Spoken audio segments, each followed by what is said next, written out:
इस वक्त मैं मौजूद हूँ लोनी नगर पालिका क्षेत्र के वार्ड नंबर 55 की मुस्तफाबाद कॉलोनी में, जहां पर सितारा मस्जिद के पीछे बने कब्रिस्तान में आप देख सकते हैं एक सरकारी हैंडपंप लगा हुआ है, जिसकी स्थिति काफी समय से खराब हो रही है, जिसकी शिकायत लोनी नगर पालिका के जो अधिकारी हैं और जो मौजूदा सभासद हैं। ऐसा नहीं है कि ये जो कब्रिस्तान है ये वार्ड नंबर 54 के ही कब्रिस्तान है, ये सर्व समाज का कब्रिस्तान है और काफी वार्डों के क्षेत्र के अंतर्गत आते हैं। और मेरे साथ कुछ स्थानीय निवासी मौजूद है, आइए इनसे बात कर लेते हैं कि किन स्थिति और क्या क्या कमियां कब्रिस्तान के अंदर है और जिसकी शिकायत लोनी नगर पालिका में अधिकारियों को जो मौजूदा सभासद है उनको भी की जा रही है।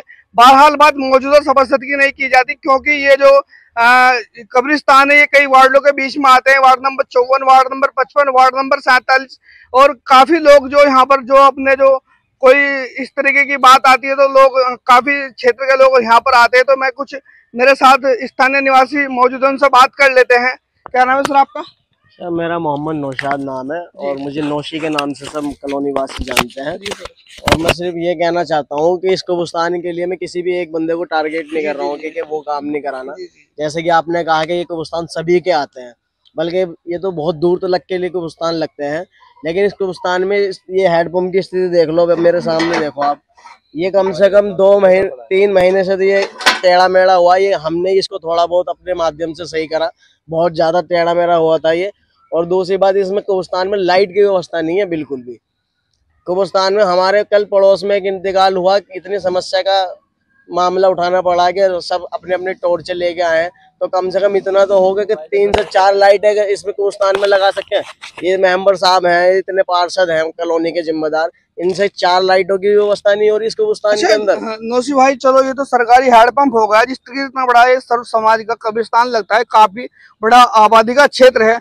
हो सके कि चंदा इकट्ठा करके एक प्राइवेट भी लगा सकते हैं, लेकिन जो लीडर चुनाव के समय पर एक बरसाती मेंढक की तरह निकलकर बाहर आते हैं और यहाँ की आवाम को लुभाने का काम करते हैं, वोट बटोरने, झूठे वादे दिखाकर, झूठे सपने दिखाकर वोट बटोरने का काम करते हैं। आखिर क्या वो जब कोई मौत होती है क्या या कोई दफनाने के लिए कोई जनाजा आता है, क्या वो लोग आते नहीं, उन्हें नल दिखाई नहीं देता जो इसकी आवाज उठा करके वो यहाँ के जो नगर पालिका के जो अधिकारी है, जो सभासद हैं, उन्हें बता सके या स्थिति के बारे में किसी तरीके से भी अवगत करा सके? सर देखो, मौजूद पार्षद भी हमेशा यहाँ आते हैं, क्योंकि बहुत दूर के पार्षद नहीं है। कोई भी मौत होती है उनका आना फर्ज बनता है, लेकिन अगर वो आते हैं तो भी देख के वो अनदेखा कर देते हैं। उनकी नजरों के सामने है कि कब्रिस्तान में कितना अंधेरा है। क्या उनके इतने भी मतलब मामला नहीं है कि 4 लाइटें कब्रिस्तान में लग सके? अगर वो कराना चाहे तो क्या नहीं हो सकता। अच्छा, ये तो एक बहुत बड़ी श्रम की बात है कि ये एक मुस्लिम के लिए आखिरी घर होता है, और ये आखिरी घर है उसी को आप इस तरीके से रखोगे तो, और यहाँ की जो आवाम है तुमसे विकास को लेकर क्या अंदाजा लगा सकती है? सर देखो, आवाम का तो कहना है बढ़ चढ़ के हिस्सा लेती ही आई है। इस कब्रिस्तान की स्थिति से पहले कुछ और थी, आज के टाइम में बहुत सुधरी है, आवाम ने ही सुधारी है। ठीक है, अब अगर मैं बात करूं, अगर मैं जनप्रतिनिधि की बात कर रहा हूँ, आवाम की बात नहीं कर रहा हूं। जनप्रतिनिधि जो है वो आके देखने का यहाँ काम नहीं करते हैं, अगर आते भी हैं तो वो इग्नोर करके चले जाते हैं। जैसे 3 वार्डों के सभासद लगे हुए हैं, 4 लग रहे हैं, और ऐसा भी नहीं है कि भाई दूर के हैं, कई किलोमीटर दूर के हैं, क्या उनके रिश्तेदार को भी ऐसा तो होगा नहीं कि वो आते जाते तो होते होंगे यहाँ पर। कब्रिस्तान में मैंने सोफे के लिए आपसे पहले कहा था, मैंने कम से 5-6 सोफे की और व्यवस्था करा दो। बूढ़े बुजुर्ग आते हैं और ये कभी कभार समस्या हो जाती है, क्योंकि कब्रिस्तान में थोड़ी मट्टी ऐसी है, कभी कभार कबर बैठ जाती है, ऐसा हो जाता है, तो बुजुर्गों को बैठने के लिए स्थान नहीं है। तो ये 2 सोफे हमारे निसार सैफी जी ने डलवाए हैं। और मैं कहना चाह रहा हूँ, अगर 2 उन्होंने डलवाए हैं, 2 अगर कोई और भी डलवा दे, कम से 7-8 इसमें सोफे हो जाए, बुजुर्गों के लिए बैठने के लिए व्यवस्था हो जाए। यही है कि अपने आखिरी मकाम है ये। अगर हम यहाँ इस पे ध्यान नहीं देंगे अगर, तो कौन देगा ध्यान, बताओ?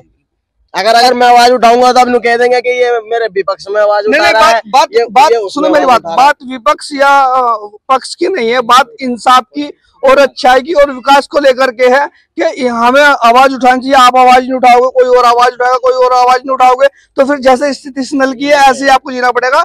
कि जिस तरह नहीं पार्षद अगर अपने माध्यम से करा सकते हैं तो वो हम आगे करें। वो तो भाई हमारी अल्लाह का शुक्र है, हमारी अमाम इतनी है कि हम अपनी कोशिश अपना आप करेंगे, फिर कल को कहेंगे कि हमें बताया नहीं था। अच्छा, ऐसा है कि जैसे किसी का यहाँ का जो लीडर है, मैंने खास करके देखा है, अभी किसी बच्ची का मामला हो जाए, अभी पुलिस थाने का मामला हो जाए, तो बड़े बड़े लीडर निकल के सामने आ जाते हैं। अब देखना यह है कि इस नलके पर निकल के कितने लीडर, यहाँ के जो मुस्लिम लीडर है खास करके, कितने लीटर निकल के बाहर आएंगे, क्या कहना चाहोगे इसमें? नहीं सर, इसके लिए कोई नहीं आएगा, क्योंकि अब से पहले मैं आपसे आप चौथी बार अपील कर रहा हूँ। 4 बार मैं इसके एप्लीकेशन ऑलरेडी लगवा चुका हूँ, कह चुका हूँ, न्यूज चलवा चुका हूँ। एक नलका सही नहीं हो रहा है तो क्या सही कराएंगे? वो कितनी बड़ी श्रम की बात है। एक नलका हमारे स्थान का वजू करने का साधन उनसे नहीं ठीक हो पा रहा है, तो वो क्या कराएंगे? क्या उनसे उम्मीद रखेगी पब्लिक? अच्छा, यहाँ की आवाम से क्या कहना चाहोगे कब्रिस्तान के लिए? क्या भाई जिस तरीके से भराव के लिए लेकर के कुछ चंदा वंदे की बात कुछ इस तरीके से? देखो, चंदा आ रहा है, काम हो रहा है, इसमें कोई दिक्कत नहीं है, लेकिन ये है कि इसका जिम्मेदार कौन है असल में ये पता नहीं चल पा रहा। हर कोई तो इसका जिम्मेदार बताता अपने आप को,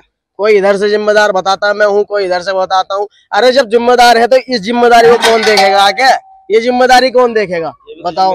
ये बच्चे, इसमें 2 बार तो चोट लग गई बच्चों के, लिपट गए, सब बढ़ने से बच गया, अगर मर गया तो बताओ कौन जिम्मेदार होगा इसका? आप देख सकते हैं कितने बुरा हालात इस कब्रिस्तान के। चार सभासद होने के बीच में कम से कम जितने मैं कहना चाहूंगा कि एक घर में 1 लीडर मौजूद है। यहाँ पर एक राजनेता एक घर में मौजूद है। यहाँ पर इस तरीके का बुरा हाल है यहाँ का। और लोग भी मौजूद है, इनसे बात कर लेते हैं कि क्या कहना चाहेंगे नल की स्थिति को लेकर के, और इस तरीके की जो लाइटों की व्यवस्था और बैठने की व्यवस्था है, और क्या कहना चाहेंगे यहाँ के जो मौजूदा लोग हैं। क्या नाम है आपका? मेरा नाम अब्दुल अफसार है।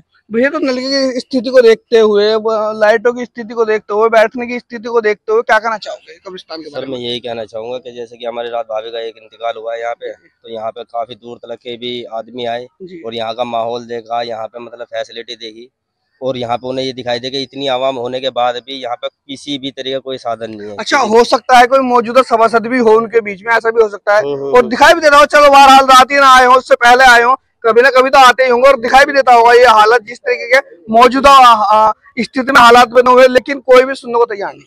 अभी यही था कि जैसे कि हमारे मौजूदा हैं जो मेंबर हैं अभी, उनका आना इतना होता है, यहाँ पे आते हैं और अपना राउंड पे यहीं से चले जाते हैं। यहाँ पे मिट्टी में आते हैं, कभी बाई चांस आना होता है उनका, तो आने के बाद देख के इग्नोर करा उनका, अपना या तो इस रास्ते से निकल गए या इस रास्ते से निकल गए, बस इतना आना होता है उनका।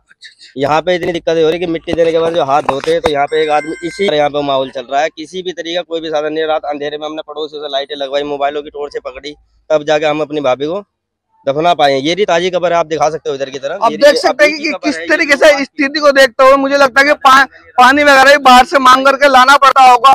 तो आप देख सकते हैं कि चारों तरफ किस तरीके का माहौल बना हुआ है। सिर्फ 2 लाइट, इतने बड़े कब्रिस्तान के अंदर सिर्फ 1 लाइट लगी हुई है, जबकि सर्व समाज का कब्रिस्तान है। काफी वार्डों के बीच में कब्रिस्तान आता है, काफी घनी आबादी के लोग यहाँ पर रहते हैं, लेकिन यहाँ के जो मुस्लिम लीडर है सिर्फ वो दिखाने के लिए, जनता को लुभाने के लिए है।